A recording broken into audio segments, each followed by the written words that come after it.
Good morning. Yesterday we had done the Bhagavad Gita chapter 3 up to verse 4. And in that we had learnt that Arjuna was asking a question. Why should you give me so much of confusing answers? That means Sri Krishna is giving answers and they are confusing Arjuna. So first he says you have to follow the path of knowledge, and then he says you have to follow the path of action.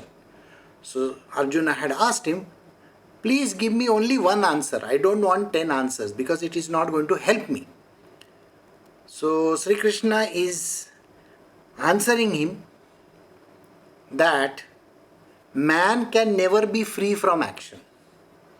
So even if this person is on the path of knowledge, action is anyway going to happen.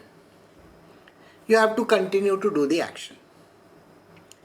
Now, if any person who is following this path of knowledge refuses to perform action, then it is sinful. We are going to learn this today. So, let us proceed to the next verse. We are doing chapter 3 of the Bhagavad Gita, verse 5. Surely, none can ever remain inactive even for a moment, for everyone is helplessly driven to action by modes of Prakriti, the nature-born qualities.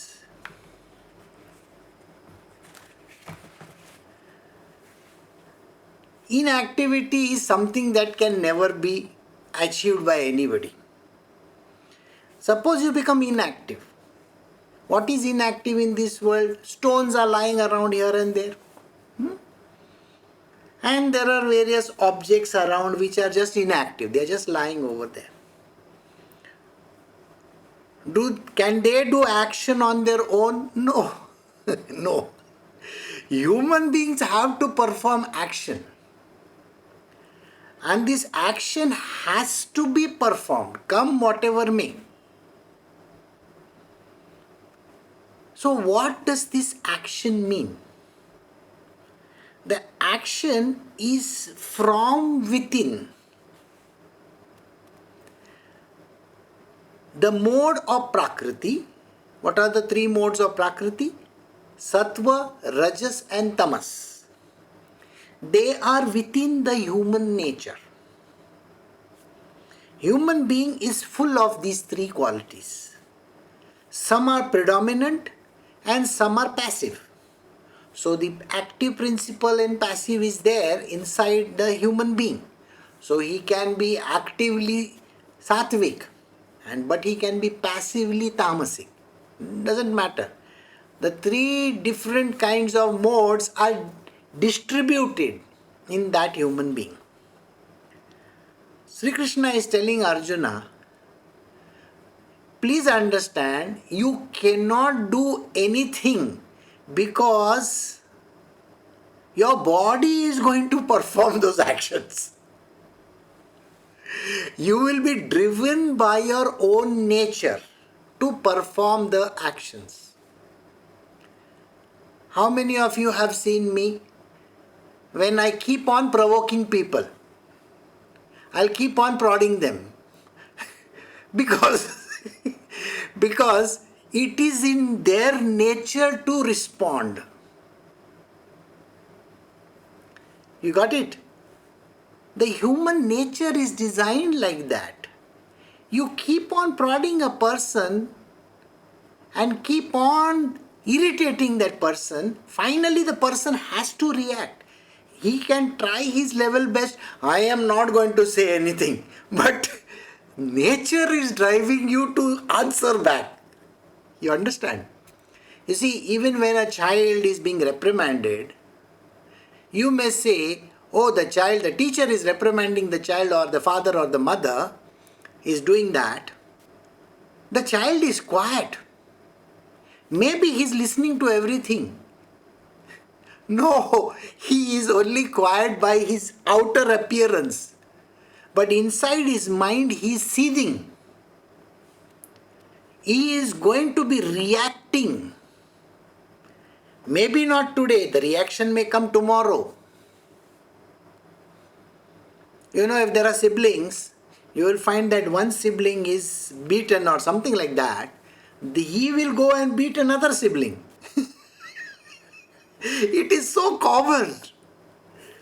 It is inherent nature of human beings. To do action is inherent nature. Nature will drive you to do that action. So even if you say, I don't want to do, you know how children are, no? They'll hold their hands like this and say, I don't want to do. Well, don't worry, you will do. Because this action happens. Whether it is individual nature or collective nature. I will tell you collective nature also. Collective nature is about a group of individuals. Suppose a country is invaded by somebody. Don't you think it is a collective nature which will say, I want to do this, I want to retaliate, I want to fight? It is but the nature. Remember, Mahabharata started when they were playing the game of dice. The Pandavas and the Kauravas were playing the game of dice. This game is very addictive. It is gambling. And gambling is any which way addictive. So when they were playing this game of gambling, there was one person who kept on prodding them. You should. Go ahead and play this. And because of that, Yudhishthir said, okay, I will play. All his brothers also joined. Finally, at the last moment, they lost their kingdom. They lost everything, including their wife. They even played her. Got it? And this is terrible. You see, in other countries or in India also, servants, slaves, the slavery is a very big thing in the past. Today also there are slaves across the world. There are various countries where slavery is there. I can't name them. I think you know. So, slaves. Human beings are treated worse than animals. They are sold. So, this happened. But when that happened, and the last dice was also thrown, they had to go on 14 years of going to the jungles somewhere, so they should not be seen anywhere close by. When they went to the jungles, the last year was Agyatwas, which basically translates into nobody should be able to locate you, nobody should be able to find you. It is in incognito mode. Now I want you to think about it. How many years did this action seed inside that person? 14 years. Sometimes people don't react to something for many, many years because circumstances do not allow them to do that. So after 14 years, they stood up to fight a war which is called the Mahabharata. So you are driven by this nature. Your nature is going to make you do those actions. So Sri Krishna is explaining to Arjuna, come whatever may. You may say, I don't want to do just now because of certain reasons. Don't bother. Your own nature is going to make you do that. You are driven by your nature. There is a person in the last week, a young girl of 17 years or something like that. This man took her to the jungle, to somewhere, and stabbed her. He carried a knife with her. It is his girlfriend. And he stabbed her 20 times. And then after killing her, he took a big stone and crushed her. How terrible is that? This is premeditated action. That means, imagine, your mind can retain so many small things, and it can perform any action. Tomorrow the person can say, I was driven to take this action, and they might put him in a mental asylum. That's it. And he can get away with it. Did you understand? A mentally unstable person can get away with it. Laws are so stupid that you can get away with murder as well. Imagine that.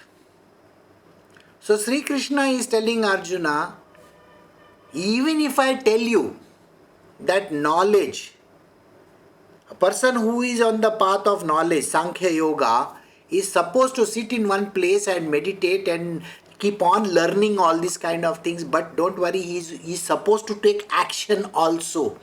Because whether he likes it or not, he may think that I will just sit in one place. No. His own nature will make him act. Alright, so now we will go to the next verse. We are doing Bhagavad Gita, chapter 3, verse 6. He who outwardly restraining the organs of sense and action sits mentally dwelling on the object of senses, that man of deluded intellect is called a hypocrite. Well, now do you understand who an hypocrite is? A hypocrite is a person who may see something, hear something, and may not act as I have heard. He may say, I don't know, I never saw. The same girl's murder which happened was observed by 20-30 people. That person killed her in broad daylight in front of so many people, and nobody took action. They were taking videos. What kind of heinous, action is this? I don't know. But anyway, coming back to this, human beings are hypocrites of the highest order. They will do something in their mind, and they will say, oh, nothing happened, nothing happened, nothing happened. What do you mean by nothing happened? So Sri Krishna says, when you outwardly restrain the organs of senses, how many people have you observed in this world who may, there are other people around you? They will just be lost in their phone and they will not even look up. When they can see something wrong happening next to them, they are sitting in their seat and an elderly person is standing, or a person who is lame is standing over there. They will keep on sitting in their seat and as if they are lost in reading something or doing something, and they will show that they don't know about it. Hypocrisy is a modern nature. 99% of this world is a hypocrite. They will not perform any action. So Sri Krishna says, this person who withdraws his organs of action or the sense organs, he says, I am not seeing, I don't know. Such a person in the mind is dwelling. The person dwells so much in the mind. And when this person is dwelling in the mind,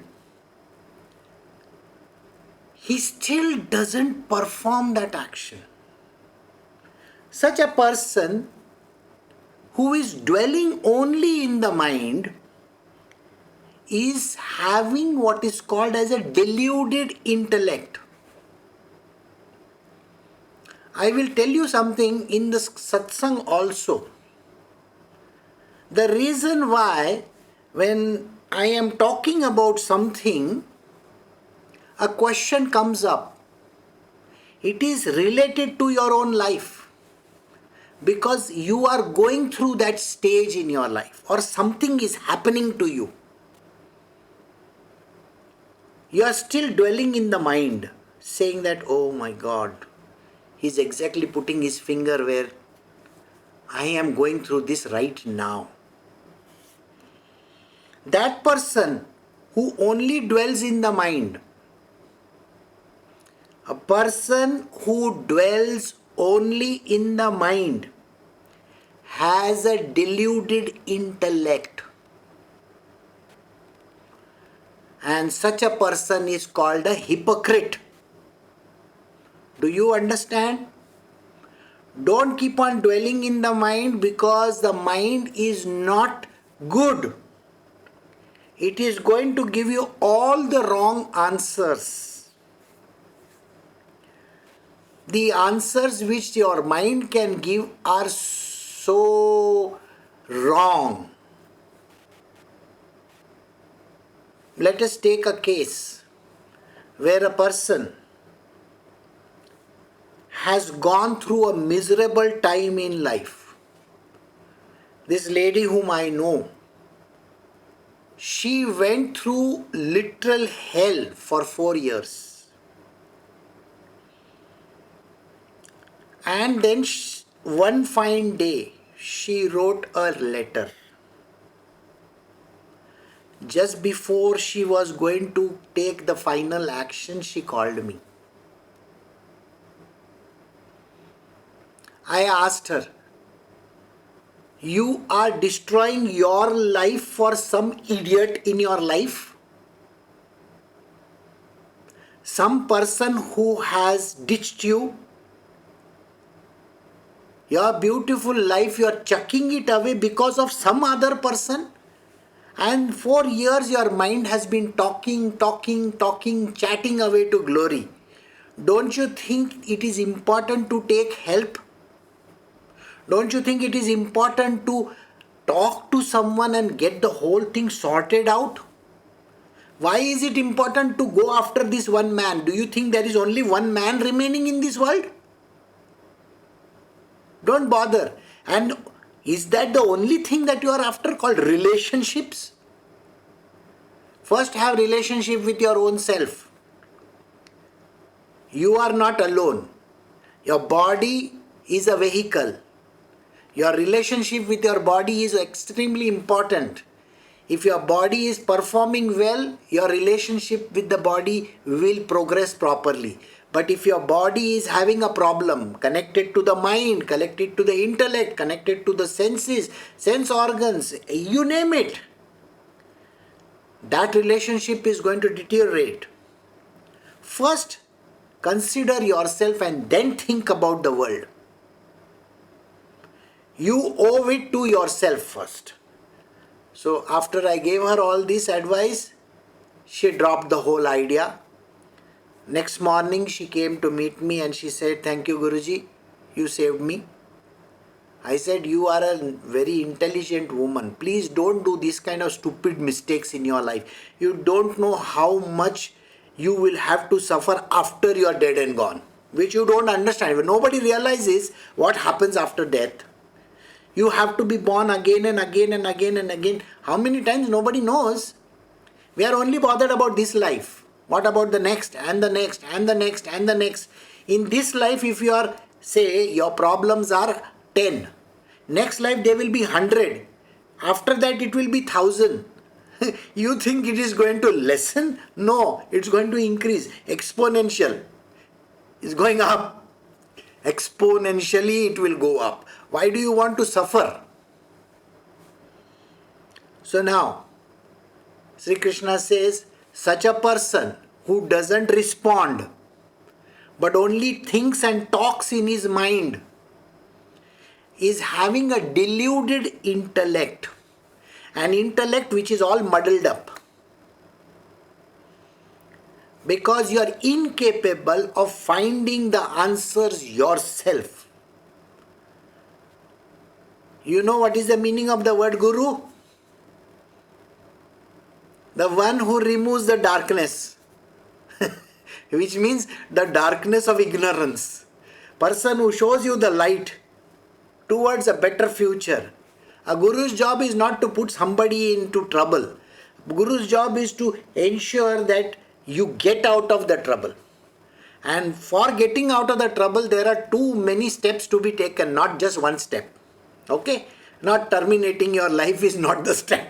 Nobody says that. You have to take help. Maybe I may not be qualified for giving you, that kind of an advice. But there are so many helplines. Go and talk to them. Doesn't matter. You can take help of them as well. Doesn't really matter. So, person who only dwells in the mind and doesn't take action has got a deluded intellect.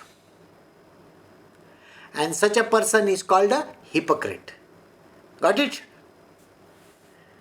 So now we move to the next one. We are doing Bhagavad Gita chapter 3 verse 7.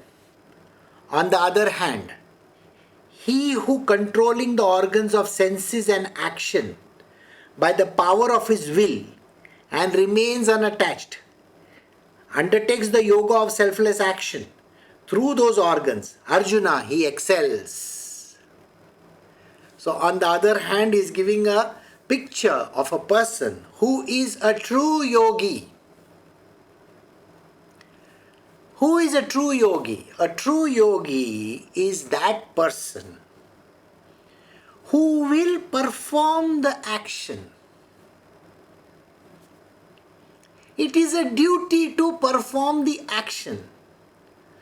But the action which he performs, his senses and his mind is not reacting to that. Please understand this. His senses and mind is not reacting to that. Whatever action that he is taking, there is no reaction coming from his mind. His job is just to do his job. So, he who outwardly restrains the organs of senses and action, on the other hand, he who controlling the organs of senses and action by the power of his will.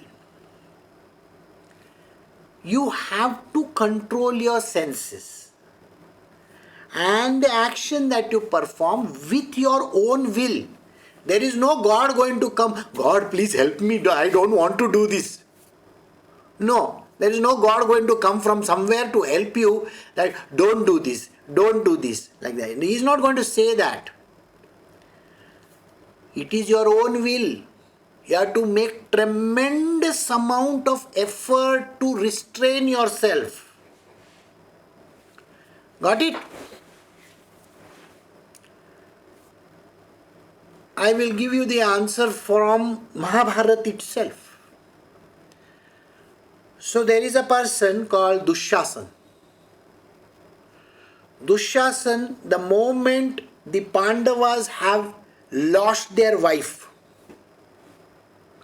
Dushyasan goes to her, pulls her in the middle of that entire crowd.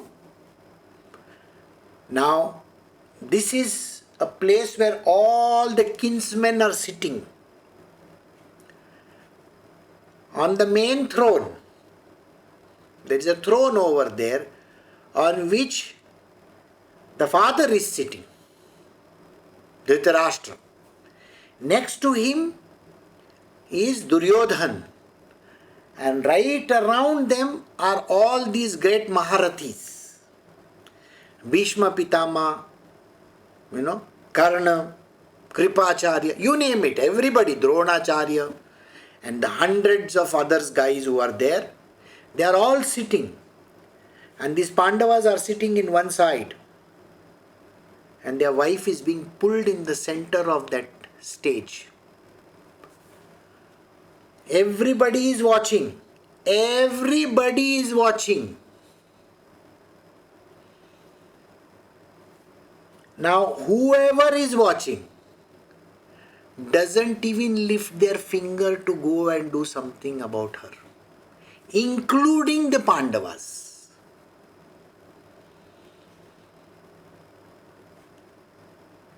A woman is being disrobed. She is dragged by her hair. How can this person do it? Nobody is questioning it. They are only dwelling in their mind. Please remember this. The previous verse is valid over here. So Bhishma Pitama, Dronacharya, Karna. Everybody takes Karna's side. I am sorry, Karna was also watching.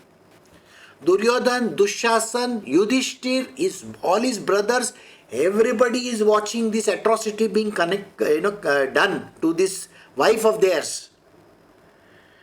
And when that is being done, these people only dwell in their mind. This should not happen, this should not happen, this should not happen. Sri Krishna is not there at that time. But Sri Krishna's entire attention is over there. Because he is everywhere. Please remember this. Why is it that at this given moment in time, Draupadi only thinks of Krishna? She could have thought of any other god for that matter, isn't it? Why is it that she is only dwelling on Krishna? Because Krishna is the ultimate supreme divine consciousness. Please understand this. She doesn't say to Brahmaji, please come and save me. She doesn't say to Vishnu, please come and save me. She doesn't even tell Shiva, please come and save me. She remembers Krishna and she says, Krishna, save me. And then what happens, I don't have to tell you. But the hypocrisy of everybody is noticeable over there. And such kind of people, including Bhishma Pitama, are hypocrites of the highest order. So, a person who controlling the organs of senses and action by the power of his will and remains unattached, undertakes the yoga of selfless action. He is not going to see the problem that is happening there. With his eyes, he is not enjoying the problem. A woman is being disrobed. You know how mind is lusty. This individual whom we call as the person who is the highest in spirituality, a yogi, is not dwelling in that subject. On the contrary, he is dwelling in the divine. And he gets up and he may perform an action restraining Dushasan and taking this woman away and putting her at the side and giving her some clothes to wear. Only Krishna does it. So such a person who restraining his senses and his organ of action. Now, in such case, what is the organ of action that we are talking about? We are not talking about hands, legs and all that. Okay? So let us think about what he is talking. So restraining from doing all those actions. He performs this action selflessly. So in your life, how do you apply this knowledge? First and foremost, don't be a hypocrite. When something happens, your mind talks, it is important to elevate that, get it out of your system and just move ahead. Please remember this. Don't keep on dwelling on the subject, otherwise you will become a hypocrite because you are not going to talk about it. But whatever action that needs to be done, do that action without involving your senses and the organs, and just move it. Do the action and go ahead. Don't bother about it. So this kind of a person who does selfless action, a person who does selfless action. Selfless means there is no advantage to that person. He doesn't get benefit from it. So there is no karma attached to that action. So no benefits accrue to this person. So neither good karma nor bad karma comes to this person. So the person performs the action and just moves ahead. That's it. And doesn't talk about it. Please understand this. You don't have to keep on talking about the action that you did. So such a person is a person who does selfless action, because actions will be performed. Please remember this. Don't forget that actions cannot be performed. Actions will be performed by your own nature. Your own nature will drive you to perform that action. Perform that action. Don't get attached to the action or have expectation from the action. Just do the action and move ahead. Alright? So this is where we come to it. And that person excels. Alright? So he becomes an excellent person. He becomes a yogi. So we have come to the end of verse 7. So we will stop over here.